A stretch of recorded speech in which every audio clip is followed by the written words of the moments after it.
They were inseparable, brother and sister, building a dream from scratch. But somewhere between the first sale and the final fight, their business turned into a battlefield, and love became collateral damage. It was Lena's idea. The business, the risk, the plan to finally escape the suffocating routine of their small Missouri town. Matt went along with it, mostly because Lena had that rare kind of conviction that made you feel stupid for hesitating. And besides, they were close. At least, they used to be. After their mother died, it had just been the two of them. A pair of orphans raised by their quiet, church-going aunt, whose idea of emotional support was a pot roast and silence. So when Lena pitched the idea, mobile coffee trucks, Matt, not a truck, trucks. We go where the people are, events, festivals, college campuses. We make good coffee, real good coffee, and we move fast. Matt said yes. He sold his car. She cashed out what their mother had left her in the dusty savings account that'd been untouched for years. They borrowed the rest from a local guy who ran a pawn shop, but liked Lena a little too much. 3 months later, they had two old delivery vans converted into slick black coffee trucks with their name in bold white letters. Black Oak Brew. At first it worked. The siblings moved like gears in a well-oiled machine. Lena handled marketing, Matt managed operations. She was fire, social media campaigns, branded merch, sampling at local events. He was earth, logistics, repairs, supply chain, and scheduling. They laughed a lot in those early weeks. Sometimes it felt like they were kids again, barefoot in the yard, building forts out of cardboard boxes. They even got a small feature in a regional magazine. Sibling entrepreneurs take Midwest coffee scene by storm. Then the problem started. Nothing obvious at first, just little things. Matt noticed the expenses climbing, the bank account dipping lower than it should. Lena brushed him off. I had to boost a few ads, okay? You want people to know we exist or not? He didn't like the tone, but he let it go. A few weeks later, he found out she'd hired a freelance designer to rework the branding without telling him. You don't even like the logo, she said, unapologetic. This guy's a pro, trust me. Trust me. That phrase would rot in his gut for weeks. But he did. He trusted her. Even when she started taking the trucks out herself more often, making deals he only heard about after the fact. Even when the numbers didn't quite add up. Even when she laughed a little too long on the phone with the guy from the pawn shop, who now came by to collect repayments in person. Then came the night Matt checked the business account and saw it was almost empty. He confronted her in the cramped back room they used as an office. The walls were plastered with hand-drawn scheduling charts and sticky notes of motivational quotes Lena had scribbled at 3 a.m. Where's the money, Lena? She didn't answer right away, just stared at the laptop screen, chewing the inside of her cheek. I had to move fast on some equipment upgrades, she finally said. It'll pay off, Matt. We'll scale. We just need to keep pushing. But his face had gone blank. He knew she was lying, not just stretching the truth, lying. He didn't yell, didn't throw anything. He just left, walked out of the office, out of the building, out into the cold fall night that smelled of burnt espresso and stale promises. From that point on, things were never the same. 3 months after the soft opening of Golden Spoon Catering, the momentum had shifted from excitement to exhaustion. What began with hopeful brainstorming sessions over coffee turned into terse morning exchanges and accusations hurled between deliveries. It started small. Lexi hired a friend from culinary school, Vanessa, to help with pastry design. She didn't tell Nathan. He found out when Vanessa appeared in the kitchen one Saturday morning and started rearranging his prep stations. Who the hell is she? He asked, eyebrows furrowed, holding a tray of braised short ribs midair. Lexi rolled her eyes. Relax, she's helping with desserts. I'm drowning, Nathan. You don't bring people in without talking to me. I didn't know. I needed to check with my big brother before breathing. That was the first real argument. By month 4, money became the unspoken predator lurking in every conversation. Nathan insisted they reinvest everything, buy newer ovens, upgrade the delivery van. Lexi, more cautious, wanted to save for slow seasons. She pointed to the unpaid bills on the corkboard. He pointed to the lukewarm reviews about their outdated packaging. The corkboard became a battlefield. They were pulling in decent revenue, but Nathan's vision grew faster than their profits. He pitched a high-end dinner pop-up, white tablecloth, wine pairings, a Michelin chef guest appearance. Lexi ran the numbers. "We'll bleed out before it's done," she warned. "We'll never grow playing it safe," he snapped. That night he launched a social media teaser anyway. Lexi found out when a client forwarded the post, congratulating them. She didn't speak to him for 3 days. By month 6, they couldn't finish a sentence without interrupting each other. Their shared apartment, once filled with late-night laughter and childhood inside jokes, turned cold, silent. Lexi slept on the couch more often than not. One rainy Thursday afternoon, Lexi walked in after a client tasting to find Nathan hosting a surprise interview with a food blogger at their kitchen table. "You didn't even tell me," she asked, voice barely above a whisper. "She came early. I seized the opportunity." "You mean you took credit for my lamb curry, again?" Nathan stood, visibly tense. "This isn't about the damn curry. You always want control. You hate when I get the spotlight." Lexi's hands trembled. "I hate when you act like I'm just your sidekick." The blogger stood awkwardly, mumbling that she'd come back another time. After she left, they didn't speak for a week. On the 8th day, their landlord stopped by, a notice of default in hand. Lexi sat on the floor in front of the oven, her apron stained, her eyes hollow.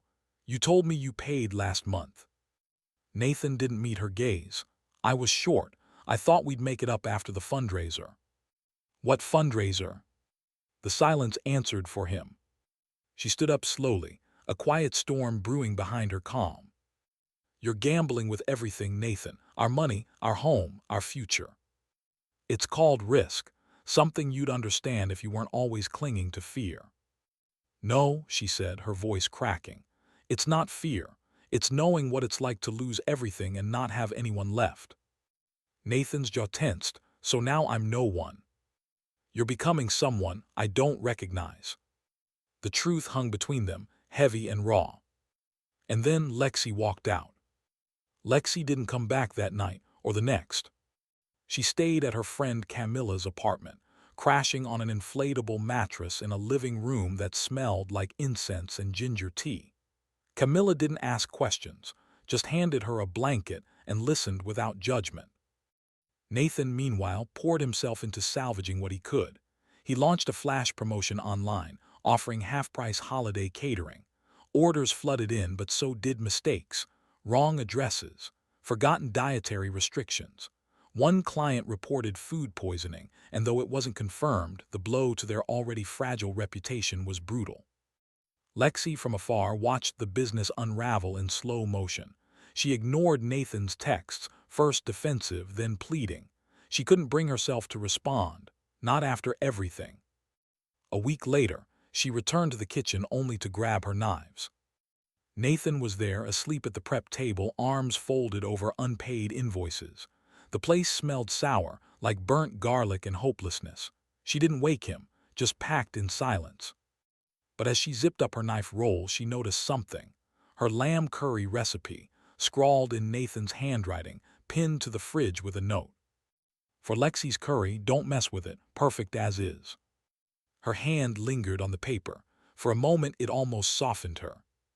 Almost. 2 more weeks passed. Lexi filed paperwork to register her own catering service, Olive and Ember.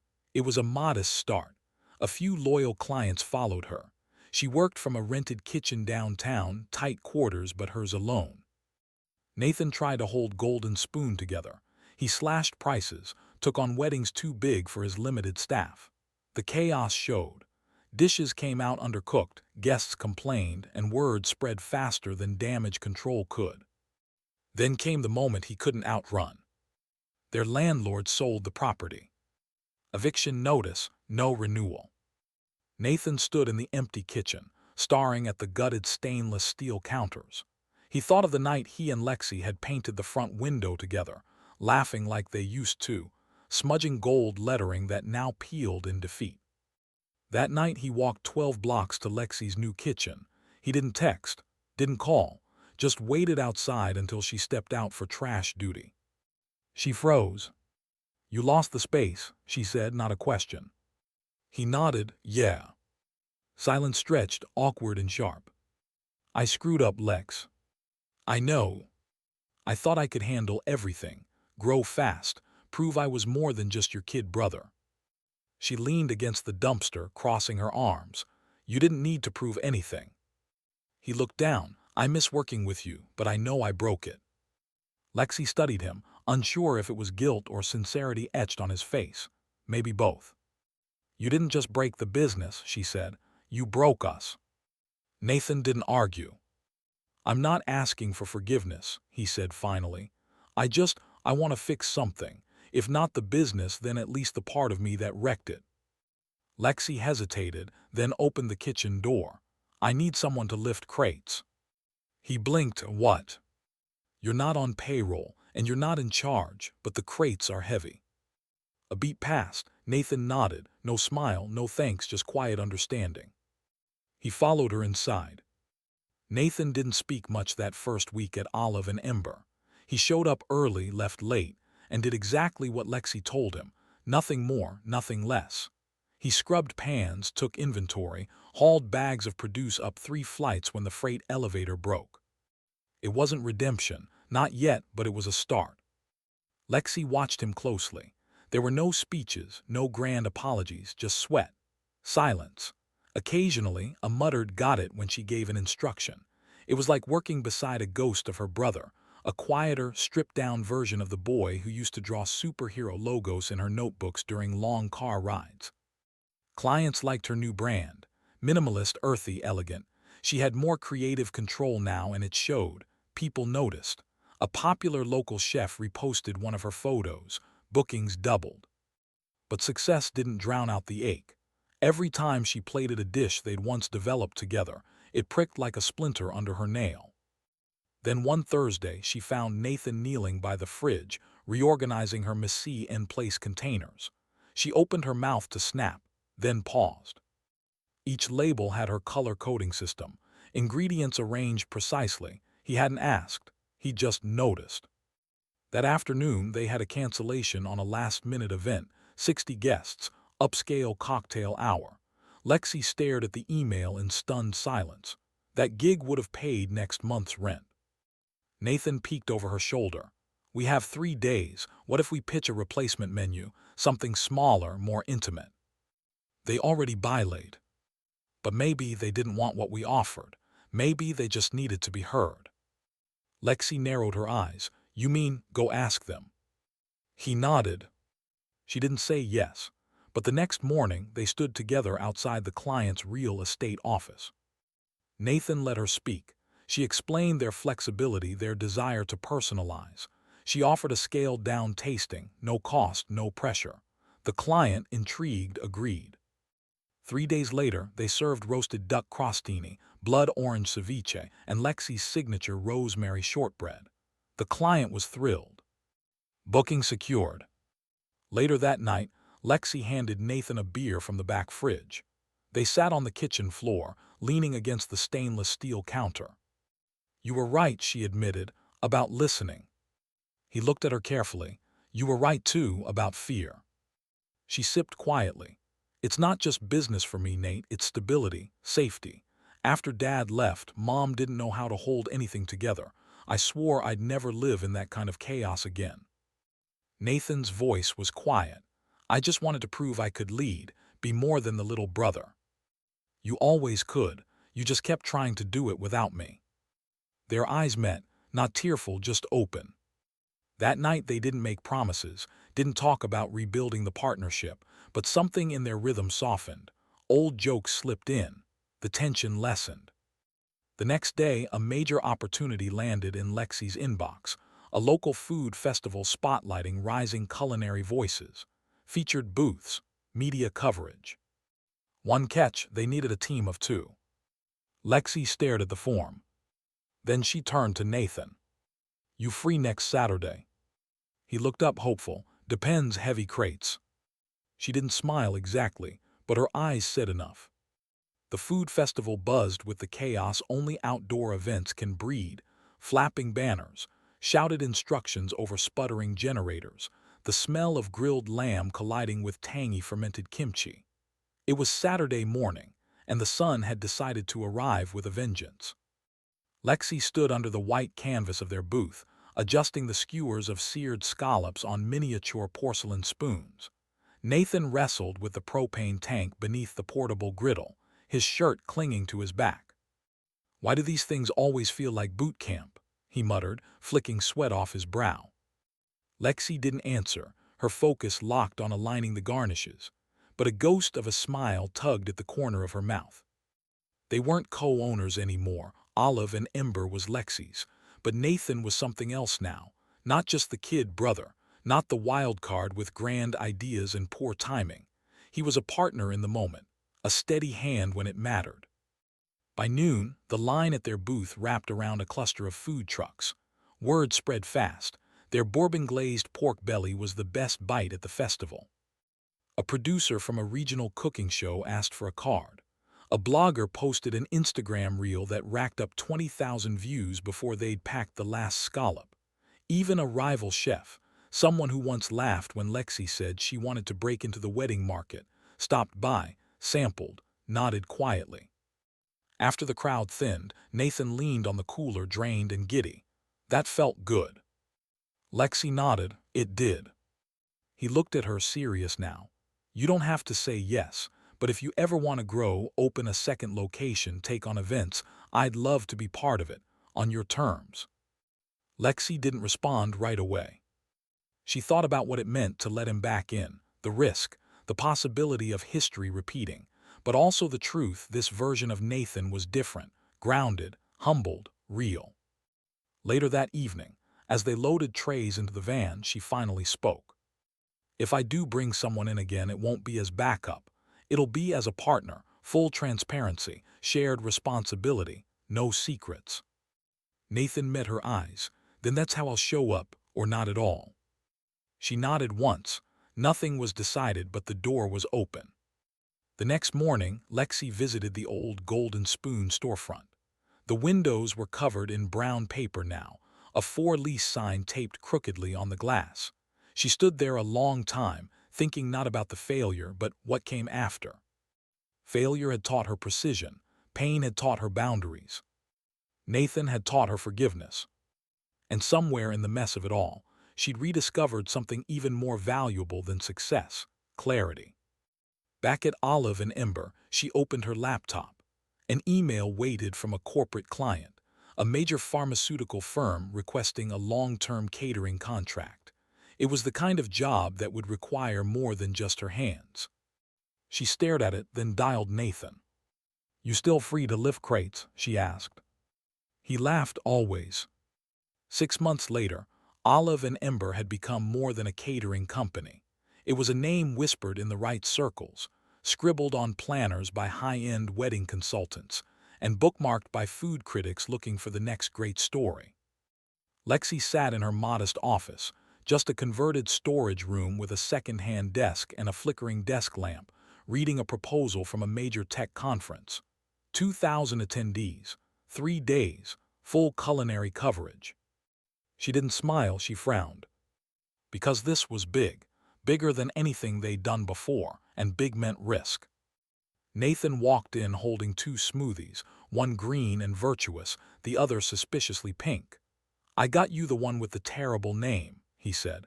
"Something about spirulina and inner balance." Lexi took it without looking. "We got the MedTech Summit." Nathan blinked. "The 3-day one?" "Yep."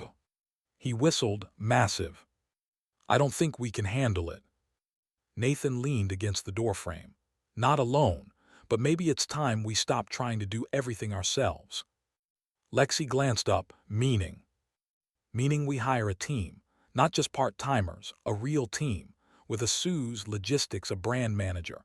You're not a solo chef anymore, Lex." The weight of his words pressed into her. She'd spent so long carrying every ounce of responsibility herself, refusing help, micromanaging every garnish, because she was scared to trust again. But she wasn't that person anymore, and Nathan wasn't the boy who burned their startup down. That night she took the plunge. They held interviews, hired a seasoned operations coordinator, a pastry lead, and a young chef fresh out of culinary school whose excitement was infectious. They restructured the business legally, too. This time, Lexi remained majority owner, but Nathan was listed officially as co-founder and COO. There were contracts, boundaries, systems. And yet, somehow, it felt more like family than ever before. Still, not everything was mended. Lexi avoided their mother's calls. She hadn't visited her childhood home since before Golden Spoon collapsed. She told herself it was because she was busy, but deep down, she knew it was because her mother still hadn't forgiven Nathan. Not really. One evening, Lexi caught Nathan staring at an old photo tacked to the fridge. A shot of the two of them, maybe age 8 and 10, grinning beside a burnt tray of cookies. "You think Mom'll ever stop being mad?" he asked. Lexi didn't answer immediately. Then carefully, "She's not mad, she's scared. You remind her of Dad." That landed like a slap. Nathan nodded slowly. "Yeah, I know." Neither of them said much more. But a week later, Lexi found a sealed envelope on her desk. Inside was a handwritten letter, short, barely 3 sentences. "To the strongest person I know, you built something beautiful. I'm proud of you. Mom." No mention of Nathan. Lexi stared at the page, feeling an old ache open in her chest. That night, she sat across from her brother over a quiet dinner, reached across the table, and handed him the letter. He read it, and for the first time in a long time, she saw tears in his eyes. He didn't say anything. He didn't need to. It was a brisk October morning when Olive and Ember launched their second location, a sunlit corner space in the heart of downtown, nestled between an indie bookstore and a florist that always smelled like crushed mint and damp soil. Lexi stood beneath the new sign, its letters cast in brushed steel, understated and clean. No balloons, no ribbon cutting, just the smell of freshly baked sourdough wafting from the open windows and the quiet hum of something earned. Inside, the team moved like clockwork, orders stacked, menus checked, knives singing softly on cutting boards. Nathan reviewed supplier invoices in the back room, his shirt still stained with beet juice from an earlier prep run. He wasn't the dreamer anymore, he was the anchor. Their relationship had settled into something steady, no longer marked by explosions or silences. They debated, yes, over menus, vendors, staffing, but there was respect now, and that respect was harder won than any profit margin. Then came the call. It was from the old landlord, the man who had evicted Golden Spoon almost a year ago. He was opening a new space, a renovated historic building in the city's art district. Brick walls, tall windows, space for a teaching kitchen and pop-up dinners. He was offering it to them. Together, Lexi stared at the proposal in disbelief. Nathan walked in halfway through her read. "You see this?" she asked, holding it out like a fragile piece of glass. He scanned it, blinked, whistled low. "You thinking what I'm thinking?" he asked. Lexi didn't respond. Instead, she asked, "You remember what I told you back then, about never being the sidekick?" He looked up serious. "Yeah." "I meant it," she said. "If we do this, truly do it, we do it as equals. We co-design the space. We hire the team together. We argue. We screw up. But we own every inch of it together." Nathan gave a slow, sure nod. "That's all I ever wanted." That night they sat on the floor of their original apartment, Lexi back on the couch, Nathan nursing a bottle of cheap celebratory wine. There were still scars, emotional potholes they hadn't filled. Lexi hadn't told their mother about the new venture. Nathan still hadn't asked. Maybe some things weren't ready to heal just yet. But they'd found something else. A rhythm. A partnership built not on shared blood, but on earned trust. 6 months later, the new space opened under a new name, Bitter and Bright. A restaurant, a classroom, a place for pop-ups and collaboration. It was bold, beautiful, and not safe. But for the first time, they were ready. On opening night, a local reporter asked them what made them start a second business after the collapse of the first. Lexi smiled, "Because failure didn't destroy us, it showed us where the cracks were." Nathan added, and this time we built something with room for each other. The article ran the next morning under the headline, Bitter and Bright, a culinary comeback forged in family. And for the first time in a long time, both siblings felt something that no money, no headline, no crowd could ever buy. Peace.